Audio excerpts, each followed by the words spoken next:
Hi everyone, so in this video we are going to learn about the bank reconciliation statement, which is one of accounting's topic. So here is the meaning. Before going to the meaning, I would recommend you to focus on the example that I am giving over here. Let's suppose ये तुम हो या तुम्हारा कोई friend है XYZ, you can name anyone. Let's suppose ये तुम हो और तुमने कोई बिजनेस स्टार्ट करा है. तुमने लेट्स सपोज कीजिए आपने एक क्लोथिंग का बिजनेस स्टार्ट करा है, जिसके लिए तुमने एक सेपरेट अकाउंट खोला है. सिर्फ अपने बिजनेस से रिलेटेड ही ट्रांजैक्शन तुम इस बैंक के साथ करोगे. इस बैंक का नाम कुछ भी हो सकता है, ABC बैंक, XYZ एक्सेट्रा. तो तुम अपने बिजनेस से रिलेटेड जितनी भी ट्रांजैक्शन हो रही हैं मनी से रिलेटेड, वो तुम इस बैंक के साथ रिकॉर्ड करोगे. और सेम टाइम तुम एक सेपरेट बुक बनाओगे अपने बिहाफ पे, जिसमें तुम वो सारी एंट्रीज को रिकॉर्ड करोगे जो कि तुम इस बैंक के साथ कर रहे हो with related to money and they are also related to your business. तो तुमने स्टार्ट करा अपना बिजनेस और फिर तुमने अपना बैंक अकाउंट खोला एक सेपरेट बैंक में, जो कि सिर्फ तुम्हारे बिजनेस के लिए ही होगा, और सेम टाइम पे तुम उन सारी ट्रांजेक्शन्स को रिकॉर्ड भी कर रहे हो खुद से ही. तो एट दी तो तुमने एक महीने तक ऐसे ही चलता रहा कि तुमने उन सारी ट्रांजेक्शन को अपने बिहाफ पे भी रिकॉर्ड करा और तुम्हारे बैंक ने भी रिकॉर्ड करा.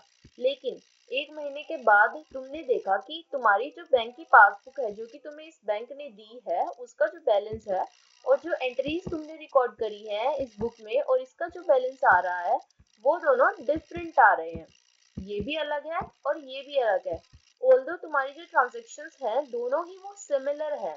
जो भी तुमने बैंक में ट्रांजैक्शन की है उनको तुमने इस बुक में रिकॉर्ड करा है. जो तुमने इस बुक में रिकॉर्ड करी है उन सभी को तुमने इस बैंक के साथ भी करी है ट्रांजैक्शंस. तो तुम्हें पता लगाना होगा कि कॉज ऑफ डिफरेंस क्या है, मतलब कि किस वजह से, किन किन कारणों से जो तुम्हारी ये दो बुक है, एक तो तुम्हारी ये वाली बुक जो तुमने खुद प्रिपेयर किया और बुक जो तुम्हें बैंक ने दी है, इन दोनों के बैलेंस में डिफरेंस क्यों आ रहा है, जबकि तुम्हारी जो सारी ट्रांजेक्शन है वो ऑलमोस्ट सेम है जो भी तुमने की है. तो इस डिफरेंस को पता लगाने के लिए हमें बैंक रिकंसिलिएशन स्टेटमेंट प्रिपेयर करनी पड़ती है. और यही हमारी बैंक रिकंसिलिएशन स्टेटमेंट होती है, जो कि बैंक बैलेंस और हमारी जो खुद की पर्सनल बुक है, जिसको हम कैश बुक बोलते हैं अकाउंटिंग की लैंग्वेज में, बैंक बैलेंस, बैंक की पासबुक और ये हमारी कैश बुक के बीच का जो डिफरेंस है, इसको पता लगाने के लिए जो हम स्टेटमेंट प्रिपेयर करते हैं, वही हमारी बैंक रिकंसिलिएशन स्टेटमेंट होती है. तो I hope things are quite clear to you. If you guys are having any queries, so please comment below that I will be trying to solve all your queries. So here is the meaning. Bank reconciliation statement is a statement prepared by the account holder. Account holder इस case में तुम हो या फिर तुम्हारा कोई friend है, यहाँ पे जो एग्जाम्पल दिया है मैंने, और ऑन अ पर्टिकुलर डेट जैसे मैंने एग्जाम्पल में तुम्हें बताया, पर्टिकुलर डेट यहाँ पे एक मंथ थी, तो वही हम तुम्हारी होगी यहाँ पे particular date. To reconcile the balance as per the cash book हम इसी बुक को बोल रहे हैं जिसमें तुमने अपने बिहाफ पे और खुद से रिकॉर्ड करा है ट्रांजेक्शन्स को, इसी बुक को हम कैश बुक बोलते हैं. और जो हमें बैंक से मिली है उसको बैंक पासबुक या फिर बैंक स्टेटमेंट और बैंक पासबुक बोलते हैं. Bank passbook showing entries causing differences between these two balances. तो जो भी डिफरेंस आ रहा है हमारे इस बुक के बैलेंस में, कैश बुक के और पासबुक के, उन दोनों को चेक करने के लिए कि किस किस वजह से हमारी जो एंट्री है सिमिलर है, उसके बाद भी जो हमारे दो बुक है इनका बैलेंस डिफरेंट आ रहा है, वो क्यों आ रहा है, यही पता लगाने के लिए हम बैंक रिकंसिलिएशन स्टेटमेंट प्रिपेयर करते हैं.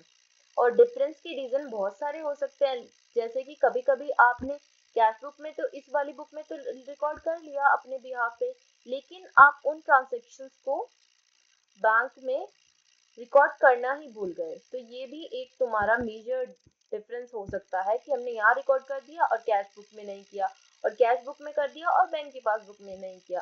और कभी कभी हमारे अमाउंट का भी डिफरेंस हो जाता है, जैसे कि हमने सपोज करो 100 रुपीज थे, ठीक है, 100 रुपीज थे हमने आए हमारे पास, तो हमने किसी ने डिपॉजिट करे हमें 100 रुपीज, तो हमने वो अपनी कैश बुक में रिकॉर्ड कर लिए 100, लेकिन जब हम बैंक में सबमिट करने गए तो वो 100 की जगह हमने 1000 कर दिए, 10 एक्स्ट्रा हो गई, या तो बैंक ने गलती से भी रिकॉर्ड कर दिया हो.